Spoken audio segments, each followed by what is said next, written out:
Bonsoir à tous. Ravi de vous retrouver aussi nombreux sur ce webinaire sur le stage DEC et les opportunités après ce stage DEC à l'international. Ce webinaire est co-organisé avec l'annexe Centre et l'annexe Commission internationale. Je vais vous dire quelques mots sur la Commission internationale de l'annexe et également sur l'annexe par la même occasion. Moi, c'est Nathan, je suis membre du Bureau national de l'annexe et responsable de la Commission internationale qui existe depuis 2018. La Commission internationale, c'est quoi? Elle a 3 métiers: aider, informer, représenter, comme l'annexe. Donc, c'est une commission, comme son nom l'indique, qui est partout dans le monde et qui est là pour vous aider à pouvoir partir à l'étranger, pour ceux qui souhaitent faire une expérience à l'étranger. Vous êtes au bon endroit. On a énormément de choses qu'on va pouvoir vous donner, de richesses au niveau de l'expérience d'Étienne et d'Aurélien qui vont pouvoir vous partager et surtout de conseils pratiques pour le stage DEC et pour le ICCA du côté d'Étienne. Au niveau de la commission, on a ce genre de format avec de l'information qu'on vous communique. On peut également vous aider avec le réseau qu'on a partout dans le monde d'experts comptables qui ont fait leur DEC ou qui font leur DEC à l'étranger pour que vous puissiez leur poser des questions. À l'issue de la présentation, si vous avez des questions sur lesquelles on n'a pas pu répondre, vous pourrez nous envoyer un mail ou alors nous contacter via les réseaux sociaux. Je mettrai ça dans le chat. Comme ça, si vous avez une question plus particulière par rapport à votre projet, on se fera une joie de pouvoir présenter ça. Et puis, je vais laisser les maîtres de cérémonie pouvoir s'introduire, se présenter et puis dérouler la présentation qui est prévue. Honneur à toi, Étienne, qui a une belle expérience aussi du côté du Royaume-Uni. Si tu veux te présenter également, présenter ton parcours qui est très intéressant. Donc, pour me présenter, moi je suis expert comptable diplômé en France et au Royaume-Uni. D'un point de vue académique, donc j'ai le DCG, le DSCG. Je suis diplômé de l'ICCA aussi, qui est le diplôme d'expertise comptable au Royaume-Uni. On en reviendra plus tard, j'expliquerai plus tard l'ICCA pendant la présentation. Et j'ai également le DEC que j'ai eu par reconnaissance de qualification. Et justement, on verra les systèmes d'équivalence entre pays. Lorsqu'on est diplômé d'expertise comptable d'un pays, on peut l'être aussi dans d'autres pays grâce à des systèmes d'équivalence. Au niveau de mon parcours, donc pourquoi j'ai été amené à passer les CCS, c'est que j'ai vécu 7 ans au Royaume-Uni, où j'ai eu diverses expériences, notamment à Birmingham, dans un petit cabinet d'expertise comptable à taille humaine. Et aussi, j'ai eu l'occasion de travailler chez Deloitte à Londres pendant 4 ans. C'est à cette période-là où j'ai passé les CCA. Aujourd'hui, je suis de retour en France et je suis associé d'un cabinet de conseil qui s'appelle Magmalis, où on offre différents services comme des services d'expertise comptable, de consolidation, de management de transition pour aider les directions financières à remplacer par exemple des directeurs financiers ou des directeurs de contrôle de gestion, ou aussi sur des missions d'aide au choix d'outils EPM ou de divers logiciels, que ce soit de la facturation électronique, des ERP, des logiciels EPM et plein d'autres. Voilà, en ce qui me concerne, je vais laisser du coup Aurélien se présenter. Merci Étienne. Bonsoir à tous. Alors, je ne peux pas voir les réponses ou les questions, mais je suis ravi d'être là ce soir. Je suis ravi d'être avec l'annexe et d'être aux côtés d'Étienne, qui a un parcours brillant. Pour ma part, moi, je suis encore expert comptable mémorialiste. Je finis mon stage là, ça y est. J'ai fait une année de DEC en Angleterre. J'ai passé 3 ans à Londres. J'ai eu un parcours un peu différent. Donc, j'ai commencé par l'expertise comptable. J'ai rejoint un cabinet à taille humaine qui était sur Dublin, Paris et Londres. Qui s'est placé sur l'accompagnement des groupes franco-allemands à s'implémenter sur le marché anglais. Et puis j'ai atterri à Londres pour développer cette activité. Puis j'ai rejoint une tech qui crée des logiciels et qui les implémentait chez certains clients, ce qui m'a permis en fait de suspendre mon stage. Donc j'ai suspendu mon stage puisqu'on arrive à 1 an, on l'expliquera avec Étienne, Et du coup, je suis allé faire d'autres types d'activités. Puis j'ai été rapatrié par KPMG. Moi, j'ai fait ma carrière chez KPMG. J'ai été rapatrié septembre 2023 pour aider au développement d'une offre qui est très similaire à ce que fait Étienne, qui s'appelle la transformation des fonctions finance et des organisations. Donc pareil, on fait DAF externalisé, aide au choix d'outils digitaux, et puis de l'accompagnement aussi sur le contrôle de gestion. Voilà pour la présentation. On a plein de choses à vous dire, plein de petits tips à vous passer. Ça y est, on arrive à présenter. On est bon, on est à un quart d'heure après le commencement. C'est ce qu'on appelle dans le sud-est, puisque je suis de Nice, le quart d'heure de politesse. Donc cette slide-là, eh ben, écoutez, si vous voulez flasher des QR codes, vous arriverez directement sur nos LinkedIn. On est hyper moderne. Et en plus, sous Étienne, comme il est associé de son cabinet, vous pouvez en plus faire le QR code qui est à droite des deux qui sont sous sa jolie photo. Comme ça, vous aurez accès directement à ces informations. Donc, ce qu'on va voir aujourd'hui, c'est donc on va voir les avantages et les inconvénients de partir à l'étranger, et notamment à Londres, parce que c'est notre expérience avec Aurélien. Ensuite, on va voir les possibilités de faire le stage DEC à l'étranger. Donc, on verra qu'il y a des réglementations spécifiques si vous voulez passer votre diplôme d'expertise comptable francophone depuis l'étranger. Ensuite, on va voir les différents diplômes étrangers qui existent dans le monde, et notamment au Royaume-Uni, et les systèmes d'équivalence pour pouvoir faire reconnaître soit votre DEC, soit votre diplôme étranger pour avoir le double diplôme français plus étranger. Ensuite, on va faire un focus sur les CCI. On va vous expliquer comment ça marche, quel est le parcours qu'il faut faire pour obtenir les CCI, et vous donner quelques petits outils pour vous aider dans vos démarches d'expatriation ou dans votre ambition de faire une carrière à l'international. Donc, passons sur du coup, les avantages et les inconvénients de faire son stage DEC à l'étranger. Donc, vous verrez qu'il y a plus d'avantages finalement d'inconvénients. Les avantages, c'est notamment, donc ça c'est un point de vue complètement personnel.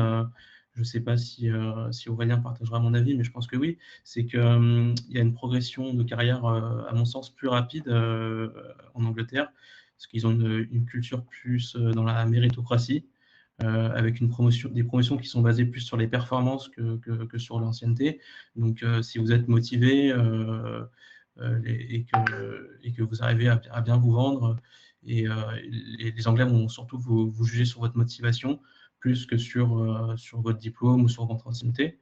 Donc ça, c'est bien si vous voulez booster votre carrière avec une progression rapide.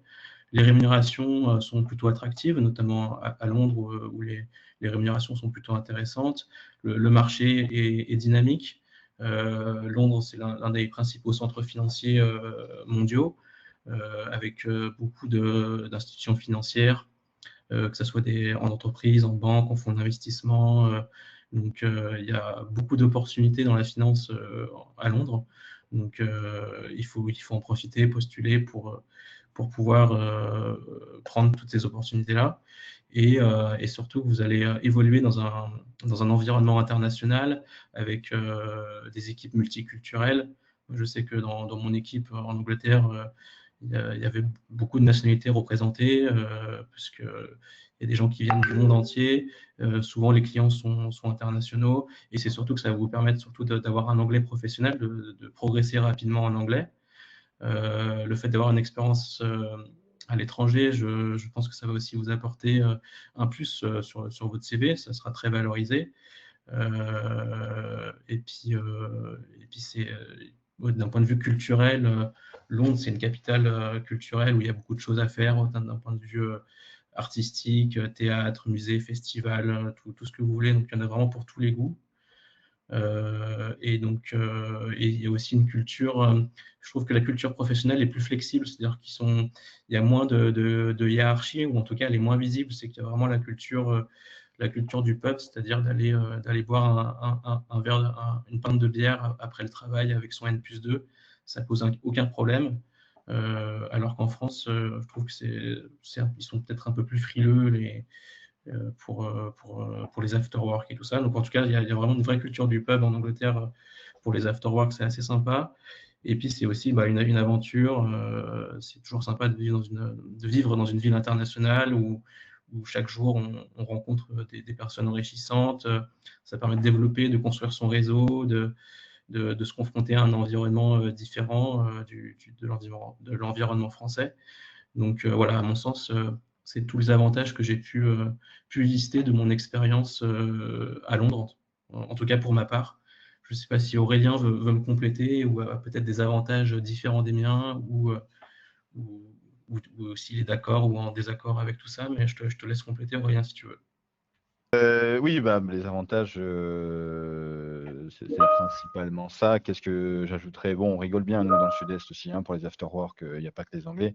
Et les Anglais, c'est vrai que c'est très culturel, parce que quand vous sortez du bureau, que ce soit à 23h ou à 17h pour les plus chanceux, vous allez retrouver plusieurs générations au bar. Ça peut être le père, le grand-père, voire même le fils. Donc, c'est assez rigolo. Ils ont un attrait assez... ils sont très orientés... alors, ils sont très orientés résultats, ce qui peut parfois être déroutant pour nous, notre culture assez latine. Et dans l'autre sens, par contre, ils sont pas du tout directs. Moi, c'est un peu le ressenti que j'en ai, Étienne. C'est très alambiqué, c'est plein de manières de tourner les phrases pour absolument blesser personne.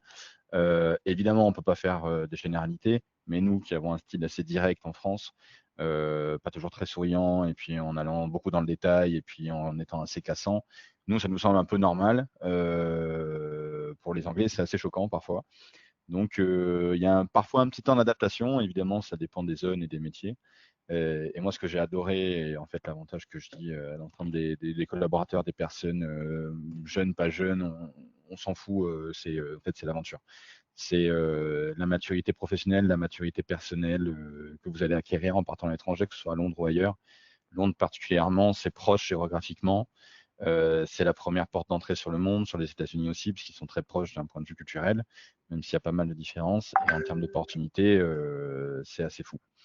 Il y a certains désavantages quand même, c'est qu'il y a un coût de la vie qui est assez élevé et qui a tendance à exploser ces dernières années. Il y a moins de sécurité sociale, on le sent aussi dans les cotisations à la fin du bulletin de paie, mais ils ont NHS, c'est l'équivalent de leur sécurité sociale, ça marche pas forcément toujours hyper bien, mais ça c'est aussi un avantage, c'est que quand on vit à l'étranger, on se rend compte un peu plus de la chance qu'on a en France. Donc c'est aussi autre chose. Depuis peu de temps, donc 2021 maintenant, a été voté en 2016, application en 2021. Le Brexit, et donc c'est plus dans l'Union européenne. Donc moi, c'est le cas qui m'est arrivé. J'ai dû suspendre mon stage parce qu'au bout d'un moment, comme c'est en dehors de l'Europe, on va expliquer les règles, on peut pas faire 3 ans. C'est un marché qui est super compétitif pour certains postes. Et voilà, j'ai déjà dit, sur la dernière ligne à droite, durée du stage de DEC assez limitée. Voilà. Et puis, c'est une ville absolument extraordinaire. Et là, c'est une super période pour y aller. Moi, j'ai même fait du théâtre à Londres, donc pour vous dire, au niveau culturel, on peut devenir qui on veut. Voilà. Et on peut même parler ce que j'ai remarqué, c'est qu'en Angleterre, du coup, au niveau des avantages sociaux, donc il y a pas de, on peut se faire virer très, très facilement, il n'y a pas de chômage. Au niveau des pensions de retraite, on a beaucoup qui cotisent sur des pensions de retraite privées parce que elles ne sont pas forcément avantageuses, les pensions de retraite d'État. Et puis c'est surtout là, avec le Brexit, maintenant il faut un visa pour travailler en Angleterre. Voilà, c'était juste ça que je voulais rajouter. Je vais avoir quelques questions du chat, je me permets. Une question de Sam. Comment se positionne Londres par rapport aux autres grandes places financières européennes? À titre d'exemple, le Luxembourg ou la Suisse, en ce qui concerne les opportunités et conditions pour effectuer le stage d'expertise comptable. Je pense qu'on est plus sur la durée, sur les conditions. Est-ce que vous avez des connaissances justement, excepté Londres, en Europe mais hors Union européenne? Est-ce que dans d'autres pays de l'Union européenne, on a des choses similaires à... Donc au niveau de la durée du stage, donc là vous avez cité la Suisse et l'Angleterre. Vu que c'est des pays qui sont en dehors de l'Union européenne, on peut valider que 1 an de stage. En revanche, le Luxembourg qui est dans l'Union européenne, vous pouvez faire vos 3 ans de stage. C'est ça la différence d'un point de vue réglementaire. Il y a une différence entre le fait que ce soit dans l'UE et hors UE au niveau du stage d'expertise comptable pour la validation du du deck. Vas-y, vas-y. Sloan, ça répond à ta question. Et Sam, je te laisse du coup confirmer dans le chat que c'est bien là. Parce que c'était uniquement sur la durée ou aussi sur. Après, c'est difficile d'avoir une vision sur les autres pays si vous n'avez été entre guillemets qu'au Royaume-Uni. Mais, J'ai fait un peu Dublin aussi. Mais effectivement, sur la partie, on peut parler de ce qu'on connaît. Mais Londres, si vous regardez quelques stats, et puis en termes de place financière, c'est incomparable avec des pays comme la Suisse, le Luxembourg ou même Monaco. Je les mets un peu dans la même catégorie. Ça va être un peu niche, très orienté sur certaines optimisations, certaines opérations. Londres, vous avez absolument tout. C'est monstrueux comme hub en fait. Voilà. Je ne connais pas la population du Luxembourg, mais Londres, si je dis pas de bêtises, Étienne, c'est 10 millions. Oui, c'est à peu près ça. Je crois que le Great London, c'est même 12. C'est pas un truc comme ça. Donc c'est gigantesque. C'est assez dur de s'imaginer avant d'y être allé. Moi, j'ai pris une vraie claque quand les premières fois où je suis allé à Londres, et on s'en rend compte une fois sur place.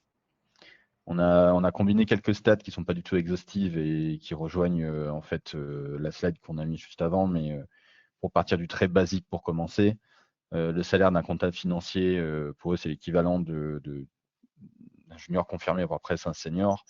On est entre 55 et 75 pounds à l'année sur des fourchettes hautes. On est c'est l'équivalent de 62-85 000 euros à Londres. Pour louer un 3 pièces en coloc, sur Wandsworth Town, qui est un quartier où j'ai habité, qui est juste en dessous de Fulham, qui est très central, c'est 2500 pounds par mois sans les charges. Donc je vous laisse faire les calculs. C'est quand même plutôt pas mal. Ça fait à peu près 3 000 euros, du coup, 3 200 euros convertis en euros. Voilà. Donc il y a même des directeurs d'agence, des gens qui gagnent très très bien leur vie, qui ne vivent pas seuls. Donc, comme disait Étienne, c'est la joie de la coloc. Le désavantage, c'est que si on n'a pas l'habitude de faire de la coloc, on va être assez troublé. Le grand avantage, c'est que si vous le faites, faites-le surtout pas avec des Français. Pourquoi? Parce que vous allez monter en termes de capacité linguistique très très vite. Et moi, mes colocs que j'ai eu à Dublin et puis que j'ai eu à Londres ensuite sont devenus très très proches d'amis, parce que vous les quitterez sûrement jamais. J'étais au mariage d'un d'eux, je raconte ma vie, mais j'étais au mariage d'un d'entre eux d'ailleurs cet été. Quelques contacts intéressants pour commencer à fouiller. Alors évidemment, vous avez à l'époque les groupes Facebook, les endroits pour trouver des logements. Là, on s'est concentré au niveau professionnel. Vous avez quand même la Chambre française de Grande-Bretagne, vous avez l'annexe internationale, on y est, c'est eux qui nous accueillent aujourd'hui, la French Tech de Londres, Franco-British Chamber qui est une autre chambre, les CCA notamment pour commencer à rechercher des informations aussi. C'est pas exhaustif, il y en aurait plein à rajouter, j'ai choisi celle-ci, on peut parler d'autres, peut-être Étienne, tu as aussi d'autres types de contacts que tu pourrais prioriser, mais rien qu'en allant sur ces sites-là, on trouve d'autres contacts aussi et c'est pas mal pour commencer. J'en profite, je rebondis sur deux autres questions. Ensuite, on continuera le diapo pour qu'on puisse avancer. Des questions de Marine, justement. Donc la première, c'est est-ce que le TOEIC TOEFL est nécessaire pour partir à Londres, typiquement? Et je vous pose la deuxième juste après. Pour partir à Londres, comme disait Étienne, il y a un visa maintenant. Il faut passer un visa. Dans les tests pour le visa, il y a un test d'anglais. Si vous passez le TOEIC, tant mieux, ça vous préparera. Il me semble que dans le TOEFL, c'est assez orienté université. TOEIC, c'est plus pro, je crois. C'est ça, ouais. Bon, moi, perso, j'ai passé aucun des deux. Aujourd'hui, je suis bilingue. Mais j'étais un minimum préparé, quoi. C'est pas une condition sine qua non. C'est bien pour ceux qui ont un cerveau assez scolaire et analytique, je dirais. Moi, ça me correspondait pas, mais j'ai pas eu plus de problématiques que ça. Ça dépend de votre style d'apprentissage. Moi, ce que je faisais pour apprendre, c'est que je regardais toutes mes séries, ça fait un peu vieux con, mais toutes mes séries, tous mes films en anglais, tout en anglais. Je parlais avec mon père en anglais, je faisais que de l'anglais. Donc, je bredouillais. Dès que je suis arrivé sur place, tous les mots que je comprenais pas, en fait, j'avais un carnet et je notais tous les mots que j'avais pas compris ou tous les mots que j'avais pas su dire. Et le soir, je révisais mon anglais et c'est comme ça que ça rentre. Après, j'ai des potes qui, eux, sont partis en Angleterre, qui sont revenus 5 ans après, qui parlaient toujours pas anglais. Donc, vous pouvez aussi. À une époque, Londres, c'était la 6e ville de France. Je crois qu'il y avait plus de 300 000 Français à Londres. Aujourd'hui, ça a baissé avec le Brexit. Je crois qu'on est 90 000. Mais voilà. La deuxième question. Ok, ça marche. Et la deuxième, justement, est-ce que, en gros, est-ce que la mutation depuis la France, en gros, est-ce qu'en étant salarié d'un big en France, facilite le départ vers l'étranger? Ou pas d'ailleurs? Étienne peut peut-être parler de Deloitte, Oui. moi, je parlerai de KPMG après. Donc effectivement, enfin en tout cas moi je peux parler de Deloitte parce que j'étais chez Deloitte avant. Oui, ça facilite, il y a des parcours de mutation entre pays. D'ailleurs, c'est ce que j'ai fait moi, c'est-à-dire que j'ai fait l'inverse, c'est-à-dire que j'ai commencé chez Deloitte à Londres et après j'ai demandé une mutation pour aller de Londres à Lyon. Donc, mais l'inverse est possible aussi, c'est-à-dire d'aller d'un pays français vers Londres. Donc, il faut se rapprocher des RH de, je ne sais pas quel est votre cabinet, c'est soit Deloitte, KPMG, PwC ou EY, mais quel que soit le Big Four, le système est le même, donc oui, ça facilite.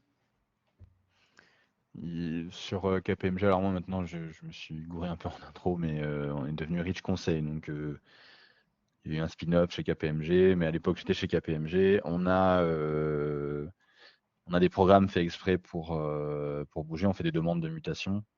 Donc c'est largement possible. Ça se prévoit vachement à l'avance parce que forcément ça peut désorganiser des équipes.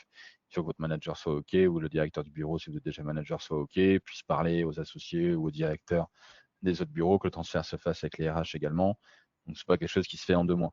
Moi je suis pas parti avec KPMG, j'ai rejoint un cabinet qui m'a recruté directement. Il y a d'autres systèmes aussi. Il y a France Business, non Business France, je sais plus comment ça s'appelle, ou les VIE. Il y a aussi des boîtes qui peuvent prendre en VIE. Ça, on n'a pas pensé à l'écrire, mais ça se fait également dans d'autres pays. Alors par contre, peut-être petite question mais pour le pro Étienne. Est-ce que si je pars en VIE, ça marche pour l'inscription au stage? Ça, je sais pas. Partir en VIE, alors moi je sais que pour les VIE, souvent c'est des offres qui sont pour des entreprises. Et quand on travaille en entreprise, on doit valider qu'un an de stage. J'ai vu peu de cabinets qui embauchent en VIE. Souvent, c'est des gros groupes type Total. Mais du coup, C'est vrai. Et de toute façon, on part du principe que si vous voulez partir en Angleterre, vu que c'est hors UE, vous pourrez valider qu'un an de stage. Donc, Justement, ça fait la bonne transition avec la suite, justement sur le stage DEC à l'étranger, comment ça marche. J'oublie pas les questions qui sont encore dans le chat, on les posera après, mais on va avancer un petit peu. Alors justement, il y a un slide qui présente le stage DEC. Donc peut-être que la réponse, je propose qu'on présente le stage DEC à l'étranger, comment ça marche, et certainement la réponse sera là. Je te laisse présenter, Aurélien. Alors le stage DEC à l'étranger, comment ça marche? Donc combien de temps est-ce qu'on peut passer à l'étranger? Ça dépend de la territorialité de l'entreprise par laquelle, enfin, le cabinet ou l'entreprise par laquelle vous êtes embauché. Comme on l'a dit plusieurs fois, c'est 12 mois dès que vous sortez de l'Union européenne. Donc dès que c'est pas dans l'UE, 12 mois. C'est 36 mois dans l'UE. Donc ça, c'est plutôt sympa. Quand je pars faire mon stage de DEC à l'international, alors si je me suis jamais inscrit ou que j'ai déjà été inscrit, c'est à peu près pareil. On a le CROEC de son choix pour un stage au sein de l'Union européenne et c'est le CROEC Paris-Île-de-France, c'est absolument la commission de l'Île-de-France de Paris là pour faire un stage en dehors de l'UE. Donc typiquement, d'ailleurs je savais pas, mais ou dans une collectivité d'outre-mer, Nouvelle-Calédonie, c'est pareil. Donc typiquement Londres, c'est pareil. Si on descend en bas à droite, cabinet ou entreprise, c'est les mêmes règles qu'en France. Cabinet, je peux faire 3 ans. Entreprise, c'est 12 mois maximum. Et les modalités d'inscription, c'est les modalités que vous connaissez aussi, qu'on peut retrouver sur le site de l'ordre en fonction. C'est un formulaire de demande d'inscription en qualité d'expert comptable stagiaire. Vous devez justifier d'un dossier complet, de vos diplômes ou du DSCG incomplet, donc leur copie, l'attestation du maître de stage et un questionnaire, le questionnaire stage à l'étranger. Une fois que vous avez tout ça, vous envoyez à Paris ou au CROEC de votre choix, si ce n'est pas celui de Paris que vous voulez, à partir du moment où vous êtes dans l'Union européenne. Si ce n'est pas dans l'Union européenne, c'est direct Paris. Oui, voilà, il y avait une slide, toujours sur le deck, on peut y passer rapidement. Sur les maîtres de stage, il faut que ce soit un expert comptable qui soit diplômé du pays d'accueil. Donc, c'est tout, quel que soit le pays, en fait, du moment qu'il soit diplômé et que ce soit reconnu par l'IFAC, c'est bon. Et pour valider les heures de CAC, parce que pour les gens qui veulent le double diplôme expertise comptable et commissaire aux comptes, les 200 heures de CAC, ça fonctionne dans les pays qui sont dans l'Union européenne, mais pour les pays qui sont hors UE, c'est plus compliqué. Je vous conseille de vous renseigner auprès du CROEC de votre région pour vous renseigner sur le double diplôme. Et les obligations de formation sont identiques. Le seul problème, c'est qu'elles sont en présentiel, donc il va falloir que vous prévoyiez des allers-retours entre Londres, par exemple, et votre CROEC régional en France pour faire ces obligations de formation en présentiel. Et au niveau des épreuves, c'est les mêmes que si vous le passez en France. Donc, les 3 ans de stage à valider, 4 rapports semestriels aussi à faire, et les 2 épreuves écrites, déontologie, révision légale, et la soutenance du mémoire. Donc voilà en ce qui concerne le DEC. Si ça répond à toutes les questions, je propose qu'on continue sur la partie diplôme étranger. Et ben, alors, au niveau du diplôme étranger, donc là, il y a une carte du monde. Donc, ce qu'il faut retenir, c'est que chaque pays a son propre diplôme. Donc, en France, c'est le DEC, tout le monde le connaît. Au Royaume-Uni, c'est les CCA. J'ai mis aussi les diplômes des autres pays si certaines personnes s'intéressent aux autres pays. Mais nous, on va faire juste un focus sur le DEC et les CCA dans le cadre de ce webinaire. Donc, au niveau des équivalences, donc comment ça marche? Si vous avez un diplôme étranger, donc c'est-à-dire que si vous êtes si vous êtes expert comptable diplômé d'un pays de l'Union européenne, comment ça se passe? Vous êtes sous l'article 26 de l'ordonnance de 1945. Donc, c'est-à-dire que vous avez, pour avoir le DEC en équivalence, vous allez devoir passer 3 épreuves écrites, donc une épreuve de droit des affaires, une épreuve de droit fiscal et une épreuve de droit du travail. Et vous avez possibilité d'être dispensé de ces matières si vous justifiez d'un diplôme français qui porte sur ce programme-là. Donc, à savoir que le programme des épreuves, c'est les épreuves du DCG. Donc, moi, pour le coup, vu que j'avais le DCG, j'ai été exempté des écrits. Par contre, vous n'êtes jamais exempté de l'épreuve orale ou des e-learning.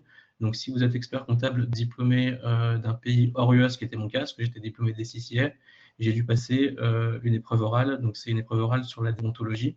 Pour le coup, si vous êtes expert comptable diplômé d'un pays dans l'Union européenne, dans ce cas-là, ce sera un e-learning de 3 jours sur la réglementation de la déontologie. Une fois que vous avez passé ça, vous êtes admissible pour avoir le diplôme d'expertise comptable en France par équivalence si vous avez une moyenne générale supérieure à 10 sur 20. Voilà, pour les gens qui ont un diplôme étranger et qui veulent avoir le DEC par équivalence. Après, l'inverse est vrai. Admettons que vous êtes expert comptable diplômé en France, donc expert comptable du DEC. Dans ce cas-là, comment ça se passe? Il y a 2 épreuves écrites à passer. Donc, c'est 2 épreuves juridiques, une sur le Corporate and Business Law et une sur la fiscalité. La première dure 2 heures et la deuxième épreuve dure 3 heures. Et ensuite, vous aurez un oral sur les normes IS, IFRS et la déontologie. Il faut avoir au moins 10 sur 20 à chacune des épreuves pour pouvoir obtenir le diplôme SCCA. Justement, pour appuyer tes propos, Étienne, j'ai une question par rapport à ça. De Noah, j'en profite.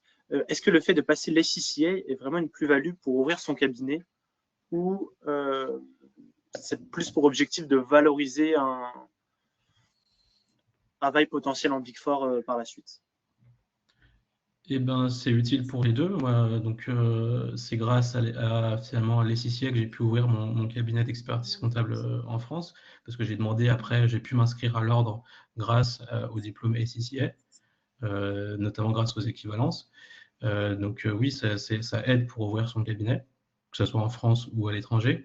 Et effectivement, ça valorise le profil, son profil pour postuler en entreprise ou en cabinet.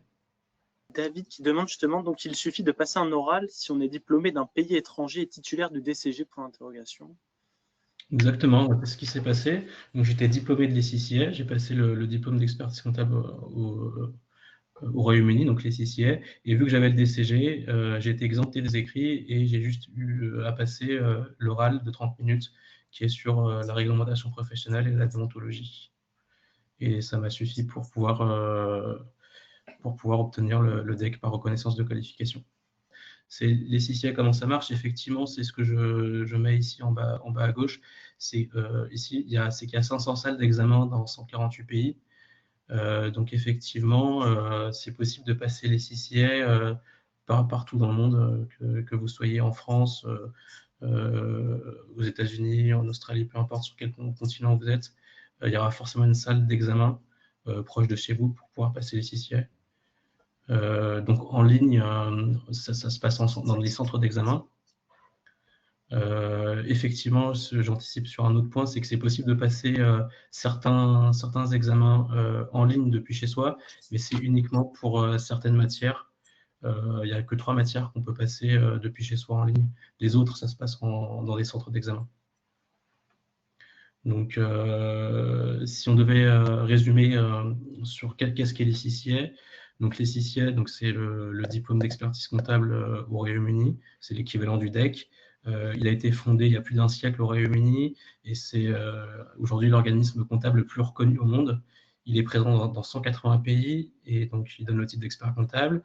Il propose un cursus complet à la fois sur des aspects techniques comme la comptabilité, la finance, l'audit et la gestion, mais aussi sur des compétences qui sont non techniques comme le business, l'éthique, la gouvernance, la data, le leadership.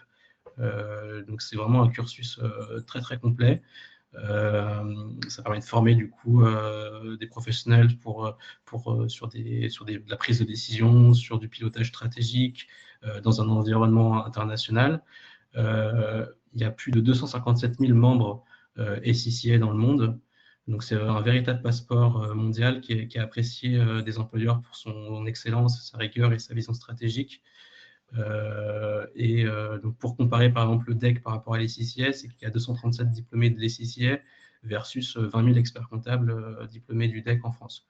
Donc ça ouvre vraiment sur un réseau bien plus large que le DEC et bien plus mondialisé parce que les diplômés des CCA sont représentés dans plus de 180 pays. Donc, à mon sens, choisir les CCA, ça aide, c'est un vrai propulseur pour une carrière internationale et ça ouvre des opportunités illimitées avec des reconnaissances du diplôme qui est respecté dans le monde entier. Voilà si je peux dire quelques mots sur les CCA. Ensuite, la question que vous posez certainement, c'est comment passer les CCA, quelle est la route pour passer les CCA. Donc, c'est la slide suivante. Donc, passer les CCA, il y a plusieurs étapes. La première étape, c'est passer les épreuves écrites.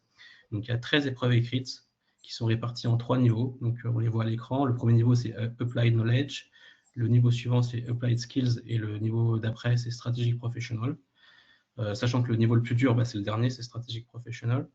Donc la bonne nouvelle, c'est qu'avec le DSCG ou le DCG, ça vous donne des dispenses, et notamment ça vous donne pour dispense les 2 premiers niveaux. Donc il vous restera uniquement les 4 dernières matières à passer, qui sont les matières de Strategic Professional. Donc ça, c'est un premier point, donc passer les écrits. Ensuite, vous devez passer ce qu'ils appellent le PER, donc c'est Practical Experience Agreement. Donc là, c'est valider 3 ans d'expérience professionnelle, soit en cabinet, soit en entreprise.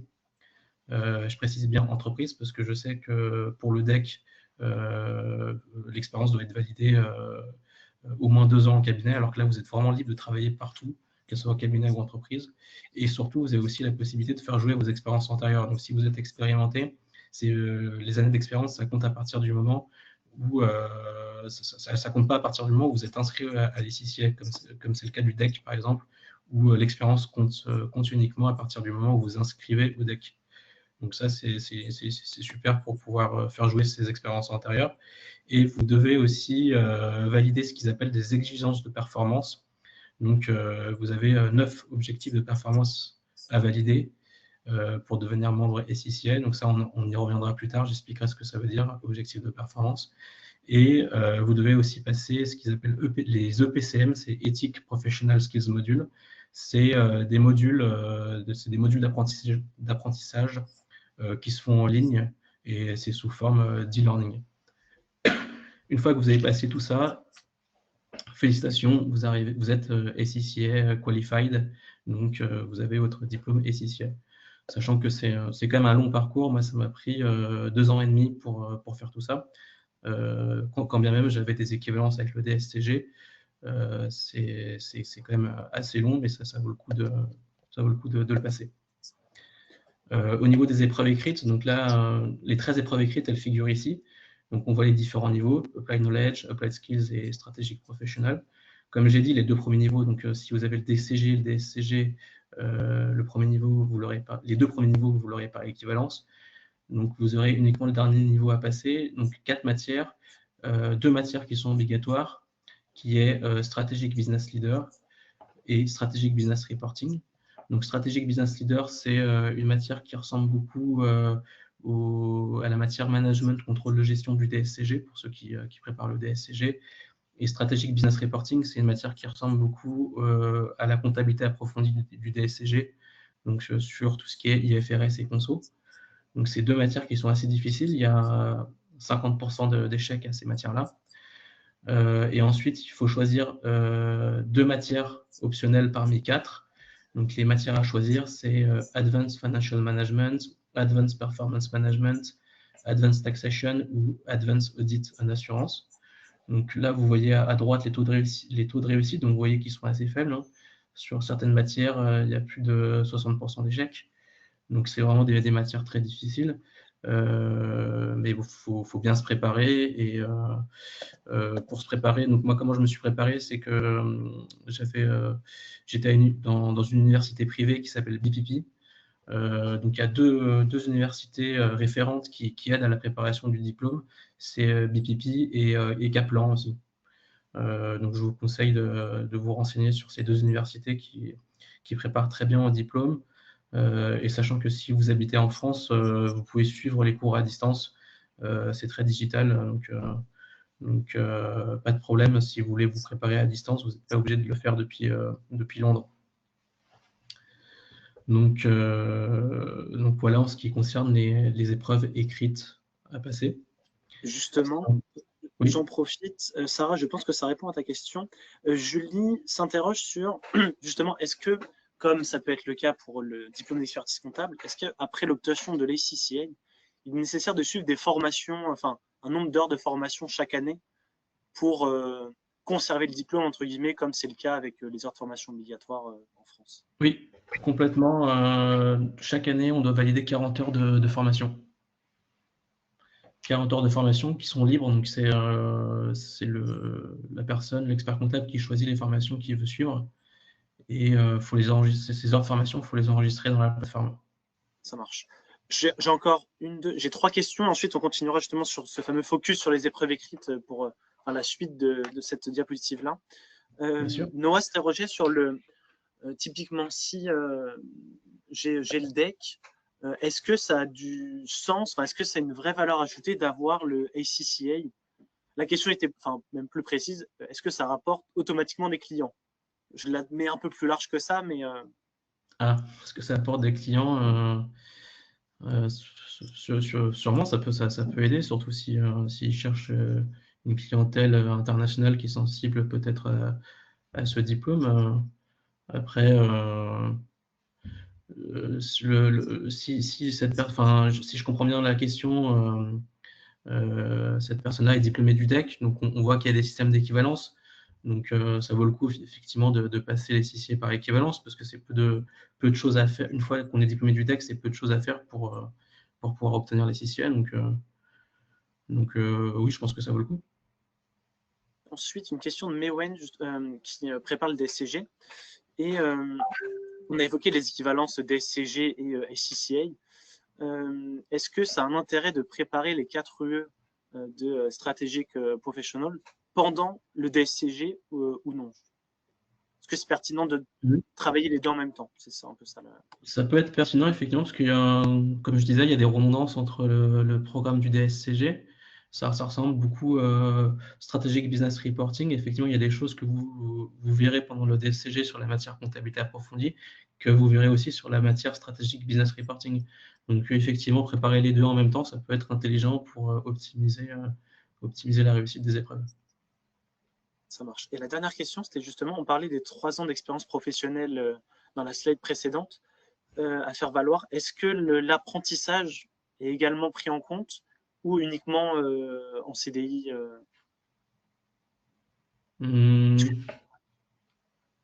Ça, j'ai un doute. Je sais pas. Il faudrait que je me renseigne. Donc moi, comment ça s'est passé?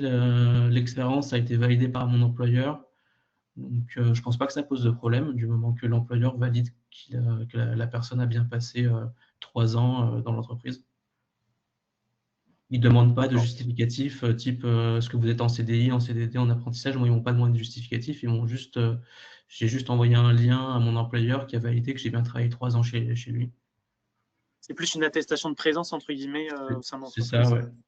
D'accord. Donc, je ne pense pas que ce soit bloquant, mais ça marche. Mais à confirmer. À confirmer, ouais. Donc, où passer l'examen? Donc, je ne sais pas où c'est que vous vous situez dans le monde, mais il faut savoir que du coup, il y a 500 salles d'examen réparties dans 148 pays. Donc, en France, il y a une salle d'examen à Paris, par exemple. Toutefois, si vous résidez dans un pays où les CCA ne disposent pas de centre d'examen, par exception, il faut leur envoyer un email et c'est possible de passer des examens à distance depuis chez soi. Donc, ça se fait vraiment par exception, mais ça m'étonnerait que vous ne trouviez pas de centre d'examen proche de chez vous, parce qu'il y en a vraiment de partout.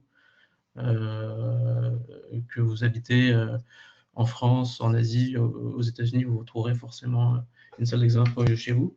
Après, sous quel format sont les examens? Donc, il y a certains examens, comme je disais, qui se font à la demande, mais ça, c'est pour les matières applied knowledge, donc les matières du début. Mais sinon, tous les examens se passent en centre d'examen et ils se font tous sur ordinateur.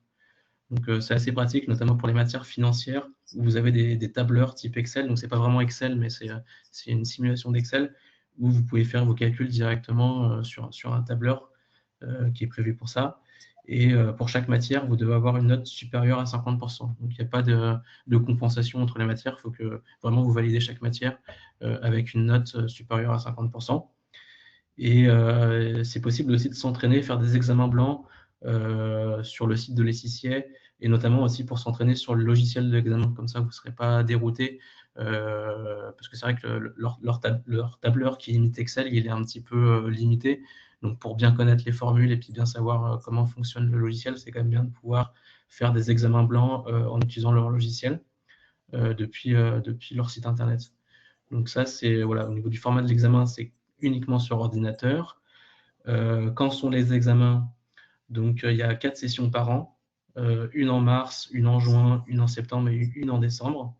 Et ce qui est bien, c'est que les résultats des examens sont communiqués 6 semaines après la date de passage.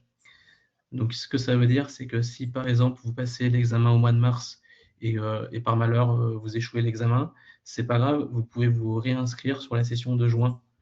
Et puis, si vous ratez celle de juin, sur celle de septembre, etc. Donc, vous n'êtes pas obligé d'attendre 1 an à chaque fois pour repasser un examen si vous avez échoué. Donc, vous êtes dans le bain, vous pouvez continuer à passer les examens du moment que vous êtes encore dans le bain et que c'est frais dans votre tête. Donc, ça, c'est un super truc. Donc, c'était important, je pense, de le souligner.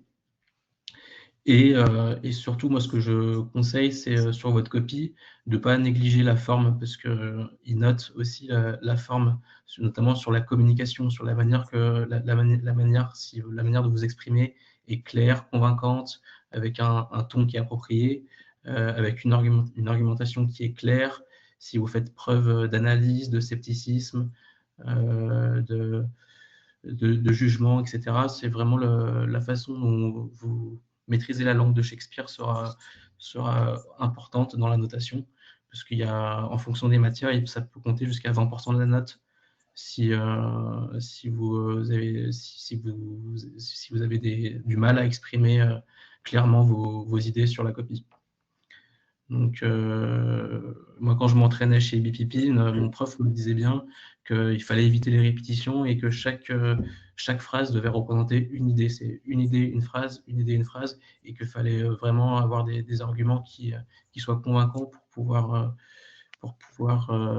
faut que ça soit professionnel en fait, faut que ce soit la copie, elle puisse, comme vous le faites au travail, quand vous parlez avec votre N+1, vous évitez de faire des répétitions dans les emails et vous avez un ton qui est approprié et clair. Donc voilà ce que je conseille pour bien se préparer à l'examen, c'est pas négliger la forme qui est aussi important que le fond. Ça marche. Aurélien, on ne t'a pas oublié, j'ai une question pour toi justement. Question de Lohan. S'il s'agit d'un pays hors Europe, 12 mois à l'étranger, quelle année peut-on partir sur les 3 années de stage? Tant qu'à faire, partez en dernière année, parce que comme ça, vous n'êtes pas bloqué après. Moi, j'ai suivi mon instinct. J'ai senti que c'était le moment de partir. Je ne me suis pas trop posé de questions par rapport au deck. Je me suis dit que tout finirait par se mettre en place. Tout le monde réfléchit pas forcément comme ça, donc il faut surtout faire par rapport à soi.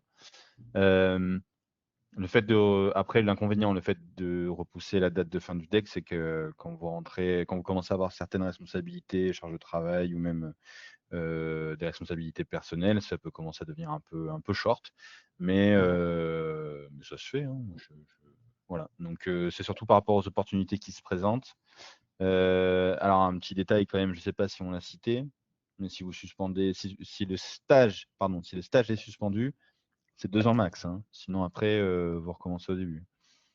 On ne va pas suspendre le stage plus de 2 ans. Tu confirmes, Valentin? Oui, tout à fait, oui, c'est ça. L'objet de cette question, c'était aussi de se dire, vu que tu es parti pendant le stage et que ça t'a plu, que tu as mis en pause ton stage, ouais. C'est le risque de c'est ça. partir avant la dernière année. Voilà, c'est le risque. Je suis parti, ça m'a beaucoup plus plu que ce que je pensais. Moi, je suis parti parce que je voulais maîtriser l'anglais, je voulais accélérer ma carrière, tout ce qu'Étienne a bien pu dire. Mais quand le stage a été suspendu, j'en ai profité pour faire une expérience en dehors de la compta ou de la finance. Je suis carrément allé du côté sales dans une tech pour découvrir un autre métier. Donc voilà, mon parcours est un peu particulier. Ça va permettre de faire d'autres choses et ça me sert énormément aujourd'hui dans les missions que je développe. Donc c'est vraiment propre à chacun. Mais effectivement, si l'objectif premier c'est le deck, partez en dernière année. Si vous voulez tout boucler d'un coup, comme ça après vous finissez le deck, vous pouvez rester là où vous êtes, valider les CCA ou une autre équivalence en fonction du pays où vous êtes. Et ça peut paraître plus logique. Moi, je savais qu'au bout d'un moment, je rentrerais quand même en France, donc ça faisait sens. Une question de Abdenour qui nous demande justement, est-ce que faire une année de deck en audit en France, est-ce que ça apporte de la valeur ajoutée au Royaume-Uni? Je vais même étendre un peu la question, est-ce qu'on priorise, on va dire, est-ce que c'est préférable de choisir de faire de l'audit en France en amont ou de l'expertise, ou peu importe, peu importe le métier, ça n'a pas d'impact. Est-ce qu'il y a une préférence particulière à adopter? C'est une bonne question. C'est plus facile de passer du côté auditeur à expertise que l'inverse, en tout cas en France, j'ai l'impression. Il y a beaucoup plus ce côté entrepreneur chez les experts comptables que chez les auditeurs. Ça, je l'ai vu dans les deux pays. Ce qui est valable des deux côtés, c'est comment dire, c'est le fait que vous soyez bon qui va faire la différence. Donc il y a rien, j'ai pas senti de limite. Et tout à l'heure, on disait qu'à Londres, ils étaient beaucoup plus ouverts sur les opportunités. C'est vrai aussi, quoi. Donc si vous avez jamais fait d'audit et que vous visez un poste de manager, ça risque quand même d'être compliqué. En revanche, non, si vous rentrez à un poste plutôt junior entry level, il n'y a aucune barrière. Avoir fait de l'audit, c'est vrai que l'audit sur certaines démarches, parce que quand même pendant le deck on en fait quand même un petit peu. C'est des démarches qu'on retrouve aussi à l'étranger. Les référentiels, l'IFRS, les méthodes d'audit, ça s'exporte plutôt bien. Ce qu'il faut bien connaître, c'est la fiscalité du pays. Ça, qu'on soit du côté expertise comptable, du côté audit, si on ne pitre rien à la fiscalité du pays où on va avoir du mal à auditer les comptes. Et on en audite aussi quand on est du côté expertise comptable. Donc voilà, non, j'ai pas forcément, moi, je ne ressens pas forcément de limite à ce sujet. Je réponds juste à Loane. Le stage est suspendu pendant l'année à l'étranger? Non. Pendant l'année à l'étranger, le stage Ça continue. court. Ouais. Mais si on dépasse les 12 mois à l'étranger, enfin hors Union européenne, hein, on reprécise, si c'est plus de 12 mois hors Union européenne, bah, tous les mois qui vont dépasser ces fameux 12 mois vont constituer la pause du stage. Voilà, c'est suspendu. Voilà. Le stage est en attente et on peut le mettre en attente que 2 ans. Voilà. 24 mois. Après, il repart à zéro aussi. On ne perd pas le DSCG, on ne perd pas les formations qu'on a faites, mais on recommence le stage à zéro. Donc on a vu les examens qu'il fallait passer. Maintenant, on va parler du PER, donc c'est le Practical Experience Requirement. Donc le PER, c'est en fait, on doit remplir un statement sur des objectifs de performance. Il y a 5 objectifs de performance qui sont obligatoires. Donc c'est ceux qui figurent en haut à gauche. On va les voir ensemble. C'est Ethics and Professionalism, Stakeholder Relationship Management, Strategy and Innovation, Governance, Risk and Control et Leadership and Management. Donc en fait, il faut écrire un état qui démontre que vous avez atteint ces 5 objectifs. Donc par exemple, si on prend l'exemple du Leadership and Management, concrètement, vous expliquez quelle est votre vision du leadership, combien vous managez de personnes aujourd'hui dans votre cabinet ou votre entreprise, qu'est-ce que vous faites concrètement, est-ce que vous faites des revues, des entretiens annuels, etc. Et donc ça, ces objectifs de performance doivent être validés par votre entreprise. Donc, vous ne pouvez pas mentir, vous ne pouvez pas dire que vous managez 50 personnes si vous en managez 0. Quoi. Donc, en fait, ce que veut s'assurer les CCS, c'est que vous avez atteint un certain niveau professionnel pour pouvoir vous donner le diplôme. Donc, en termes d'éthique, de management, de gouvernance, de stratégie et de relations avec les parties prenantes. Donc ça, c'est 5 objectifs qui sont obligatoires. Et après, vous devez choisir 4 objectifs de performance à valider parmi 17. Et c'est des objectifs de performance qui sont plus techniques, qui figurent sur la droite de l'écran. Et donc ça, c'est à vous de choisir les objectifs de performance en fonction de votre expérience. Faut choisir celui qui correspond à votre expérience. Donc ça, c'est personnel à chacun. Donc voilà, ça c'est signé par votre entreprise et c'est impératif pour valider votre SICA. Il faut que cette expérience soit signée et soit signée par votre entreprise et vous enregistrez ça en ligne c'est accessible via le site MySICA pour la signature de l'employeur. Donc voilà ce que c'est que le PER. Et ensuite, une autre chose qui est obligatoire dans le cadre de l'obtention du diplôme SICA, c'est valider le PCM, donc c'est Ethics and Professional Skills Module. Donc en fait, c'est un module d'apprentissage qui se fait en ligne, c'est sous format e-learning, et ça permet d'évaluer votre capacité à prendre des décisions, à s'adapter à des comportements en situation professionnelle. Donc c'est un parcours, c'est une partie essentielle de la qualification ICCA et ça a pour but d'évaluer votre employabilité et votre efficacité dans un environnement professionnel. Et donc il y a 10 unités à valider et les unités en fait à valider figurent en bas de l'écran. Donc je vous laisse lire, mais c'est très varié. Ça va des compétences commerciales aux compétences data, aux compétences leadership, aux compétences communication, soft skills et tout ça. Une question par rapport à ça de Ghislain. Pour une expérience professionnelle en banque sur le territoire français, pour valider le PER, ce que tu évoquais juste avant, le tuteur doit-il être forcément expert comptable? Alors pour valider le PER, effectivement, le tuteur doit être expert comptable. Mais par contre, si dans votre entreprise, il n'y a pas d'expert comptable, Je sais qu'il y a des mécanismes où un expert comptable peut porter la signature de l'employeur à sa place pour éviter qu'il y ait des blocages, qu'il y ait des cas de blocage où malheureusement dans l'organisation il n'y a pas d'expert comptable en interne. Dans ce cas-là, quelqu'un peut porter la signature en se portant garant de l'employeur pour lequel vous travaillez. Donc, ça, c'est l'avantage de l'SICS, c'est que c'est assez flexible. C'est-à-dire que vous pouvez, s'il n'y a pas d'expert comptable dans votre organisation, il y a toujours une solution. S'il n'y a pas de centre d'examen dans le pays où vous habitez, il y a toujours moyen de le passer en ligne depuis chez soi. Et puis au niveau de la durée de l'expérience professionnelle, elle peut être faite en entreprise, en cabinet, peu importe dans quel pays où vous êtes. Il n'y a vraiment aucun cas de blocage là-dessus. Alors que le deck est un peu plus fermé là-dessus sur les raisons que Aurélien a pu détailler un peu plus tôt. D'accord. Et justement, Laetitia pose la question, est-ce que le PER peut être complété par l'employeur dès l'inscription ou c'est nécessairement à la fin des épreuves que l'employeur peut compléter On peut le faire à n'importe quel moment et d'ailleurs, ce qu'il conseille, c'est de le faire en même temps que les épreuves. Vous pouvez le faire, moi je l'ai fait personnellement à la fin des épreuves, mais ce n'est pas forcément ce qui est conseillé. Plutôt vous le faites, mieux c'est. Et si vous êtes expérimenté, vous pouvez même aller demander, faire signer votre expérience avec des employeurs antérieurs, même après l'inscription à l'SICA.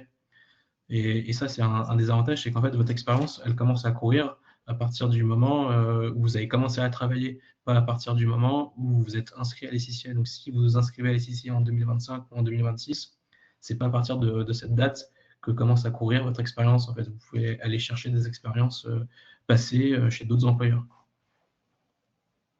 Ça marche. Et ça, c'est une différence avec le DEC, justement, parce que l'expérience pour le DEC commence à courir à partir du moment où vous inscrivez au diplôme. Donc, si vous avez 10 ans d'expérience, c'est comme si ça ne compte pas. Pour le DEC, mais pour les CIA, ce n'est pas le cas. Ouais, les CIA, pour le coup, est beaucoup plus logique, quoi. Donc, les outils pour vous aider, on en a mis quelques-uns. On vous a mis des liens, si vous voulez scanner les QR codes, pour accéder directement à ces outils. Donc sur la partie de gauche, donc moi j'ai écrit un article sur les CICA, justement qui reprend un peu tout ce qu'on s'est dit ce soir. Donc si ça vous intéresse, je vous laisse scanner ce QR code. Au niveau des réseaux sociaux, je vous conseille aussi de scanner les QR codes. Donc c'est pour avoir accès à la page Facebook de l'annexe Commission internationale, ainsi que le LinkedIn de la Commission internationale. On essaie de publier dès qu'on peut des articles et puis des nouveautés sur ces réseaux-là. Et aussi, j'ai créé un groupe WhatsApp qui s'appelle SICA. Si ça vous intéresse d'adhérer à ce groupe WhatsApp, c'est un groupe d'entraide pour toutes les personnes qui souhaitent passer les CICA pour pouvoir échanger sur les épreuves, sur les différentes étapes. Je vous laisse scanner le QR code de droite et m'envoyer directement un message pour pouvoir adhérer au groupe WhatsApp SICA. Alexandre qui demande, est-ce que l'ordre, donc le CROEC, facilite le passage des formations si on part la dernière année de DEC pour éviter les allers-retours? En théorie, c'est ce qu'ils essayent de faire. Dans la pratique, ça c'est peut-être plus une question pour Aurélien, mais j'ai eu plusieurs retours comme quoi c'est compliqué. Ils essayent de regrouper les formations avant le départ, mais parfois, pour des raisons de planning, ils n'y arrivent pas et on est obligé de faire des allers-retours. Je ne sais pas si Aurélien, tu as plus d'infos là-dessus, mais moi j'ai eu plusieurs retours. Moi, c'est une des raisons pour lesquelles j'ai arrêté le DEC, parce que j'ai commencé par faire le DEC, et c'est vrai que les allers-retours entre Londres et Paris pour faire les obligations de formation obligatoires, ça m'a un peu ralenti, et j'ai décidé du coup de passer les CCA, c'était plus simple pour moi à cette époque. Oui, je te rejoins, je n'ai pas plus d'infos. C'est vrai que tout ce qui est autour du diplôme français est aussi complexe et difficile à bouger que l'administration française. Et en face, on a un diplôme anglais qui est aussi habile que ce que peuvent être ces sociétés-là. On en avait parlé un peu en off. Étienne, tu me faisais part aussi du côté digital, du côté facile d'accès. Tu l'as évoqué d'ailleurs, du diplôme l'essicier. Alors que nous, on passe encore des épreuves de presque 5 heures sur du papier. Donc effectivement, je peux passer à la slide suivante. Au niveau des annexes, comme l'introduisait Aurélien, donc c'est assez digital. Donc là, c'est un centre d'examen à Londres. Donc vous voyez, ça se fait sur ordinateur. Donc moi, j'ai passé les CCA entre 2019 et 2022. Donc il y a une partie où c'était pendant le Covid. Et pendant le Covid, les CCA a innové, c'est-à-dire qu'il y avait la possibilité de passer les CCA depuis chez soi. Donc ça, c'est la partie de droite. Et c'est assez bien fait. C'est-à-dire que avant que l'examen commence, il y a une vraie vérification de l'identité, un peu comme si on s'inscrit sur une appli bancaire. C'est-à-dire que on t'envoie un lien, tu télécharges une application, tu scannes ton passeport. Après, ton visage est scanné de façon biométrique, un peu comme vous déverrouillez un smartphone avec Face ID, par exemple. Et avant que l'examen démarre, il y a un surveillant qui demande de prendre la caméra de la webcam de l'ordinateur et de faire un tour de la pièce. Donc moi, je me suis retrouvé à devoir faire un tour de la pièce pour montrer qu'il n'y avait personne qui était caché sous le bureau ou derrière un rideau, etc., et que les portes étaient bien fermées. Là, on ne voit pas, mais sur la gauche, j'avais un piano. Il y avait des partitions de piano. Il m'a demandé de fermer la partition parce qu'il avait peur que j'avais écrit des petites anti-sèches sur la partition de piano. Donc, c'est vraiment en fait très surveillé pour justement vérifier l'intégrité de l'examen. Et donc, j'ai trouvé ça vachement dingue, vachement innovant qu'on puisse, pendant le Covid, pouvoir passer son examen depuis son salon. Depuis son ordinateur personnel. Et donc, c'est assez bien fait. Dès qu'on lance l'application d'examen, en fait, toutes tes applications sont fermées. Et si on quitte l'examen, pour le coup, ça clôture l'examen et on peut plus y accéder. Donc, on peut vraiment. Le double écran est interdit. Enfin, c'est vraiment bien fait pour pouvoir passer l'examen en toute intégrité. Et donc, c'est assez innovant. C'est pour ça que les CCA, on peut vraiment le passer depuis n'importe quel pays. Si vous voulez, je parlais aussi des façons de se préparer aux épreuves.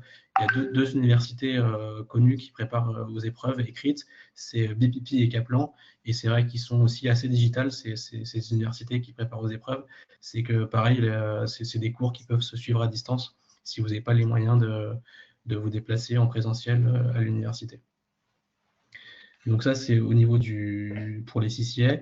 Et pour le DEC, je vous ai montré aussi la salle d'examen du DEC. Donc c'est la photo de droite. Comme vous le savez, pour l'épreuve de révision légale pour le DEC, les candidats ont le droit d'apporter leurs propres documents personnels. Et donc, vous voyez, c'est un peu le bazar dans les couloirs. C'est moins digital, on va dire. Le DEC est moins digital que les CCA. Tout le monde vient avec ses bouquins papier dans le cadre du passage du diplôme. Je pensais avoir pas mal de connaissances sur le sujet, je me rends compte que pas du tout. Donc, je pense que ça a été aussi le cas de nombreuses personnes aujourd'hui d'apprendre plein de spécificités, mais qui se découvrent par la pratique, donc votre pratique respective. On a eu beaucoup de questions, donc beaucoup d'intérêt porté par les personnes qui nous ont suivis en webinaire aujourd'hui. Je trouvais ça super intéressant de se dire que les personnes qui y assistent, ils portent de l'intérêt et donc s'interrogent sur des points, on va dire, plutôt techniques. J'espère, messieurs, que cet exercice vous a plu, en tout cas, de pouvoir parler de votre parcours et de transmettre aussi le vécu et le vécu à tout le monde présent aujourd'hui. J'espère que ça a été apprécié de votre côté.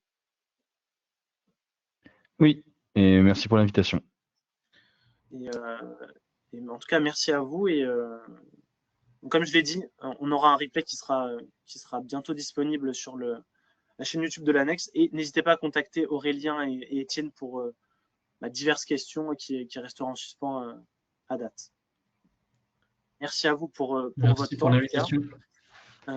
Et vos explications qui ont été très très claires, j'ai trouvé. Donc, en tout cas, merci beaucoup et au plaisir d'échanger avec vous prochainement. Et au plaisir. Au revoir tout le monde. Merci. Au revoir tout le monde. Merci pour l'invitation. Au revoir. Au revoir.